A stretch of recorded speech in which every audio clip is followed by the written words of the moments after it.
O verso Fernando Pessoa. Súbita mão de algum fantasma oculto, entre as dobras da noite e do meu sono, sacode-me e eu acordo, e no abandono da noite não enxergo o gesto ou o vulto. Precisa dizer mais alguma coisa? Um detalhe importante. Livros de filosofia não são, evidentemente, como livros de ficção. Livros de ficção é um sonho acordado dirigido, que em princípio não deve conter problema de interpretação do próprio texto. O texto deve ser mais ou menos transparente para que o sonho transcorra sem ser interrompido. Se o livro de ficção, por exemplo, tiver um vocabulário muito difícil, você vai, como é que se diz, você vai tropeçar na própria camada linguística e as imagens de sonho dificilmente chegarão a se compor. É o problema que acontece quando você lê João Guimarães Rosa, por exemplo. Né? Tá certo?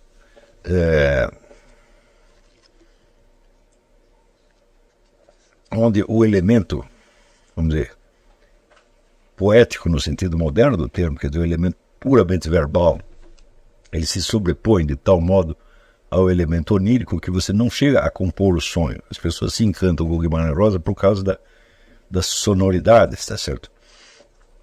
E não chegam, vamos dizer, a vivenciar o drama. É o que acontece, por exemplo, na literatura inglesa, na comparação entre John Milton e Shakespeare, por exemplo. As frases de John Milton são extremamente encantatórias, muito musicais, tá certo? E, por causa disso, você se detém nessa camada e fica, às vezes, uma espécie de deleitação estética na camada verbal, e o drama que está sendo vivenciado no fundo aparece tênue. Ao passo que em Shakespeare é exatamente o drama que aparece em primeiro plano. Quer dizer, as palavras, elas facilitam o trabalho onírico. Né? O que mostra, então, vamos dizer, que por isso mesmo que Shakespeare é um poeta enormemente maior do que John Milton, por maior que seja. Milton, é por isso também que na França o pessoal prefere muito mais ler Victor Hugo, com todas as vulgaridades dele e às vezes os estereótipos ideológicos que ele tem, do que ler Mallarmé, por exemplo. Mallarmé, a rede verbal é tão opaca que você para por ali mesmo. Então, você não chega a saber do que ele está falando. Este do que não é uma referência do mundo externo, é uma referência onírica que deveria aparecer na sua própria fantasia. E ela não chega a aparecer. Tá certo? Em outros casos, vamos dizer, o elemento onírico é tão forte e tão imediato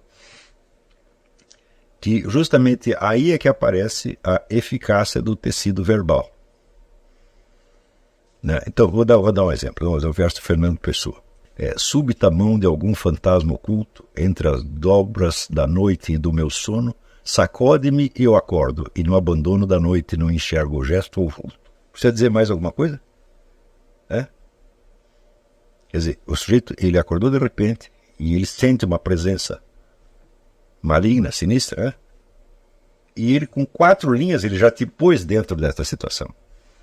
Tá, não? Quer dizer, a camada verbal não chama a atenção em si mesma.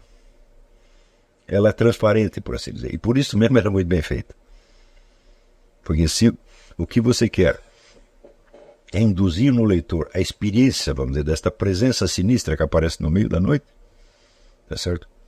Então, esta experiência não pode ser, vamos dizer, atenuada, não pode ser, a experiência dessa presença não pode ser atenuada ou atrapalhada por considerações de ordem puramente verbal.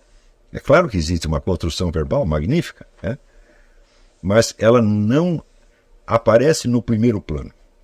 No primeiro plano vem a experiência onírica. Está compreendendo? Então, nessa experiência onírica existem elementos verbais também, é evidente.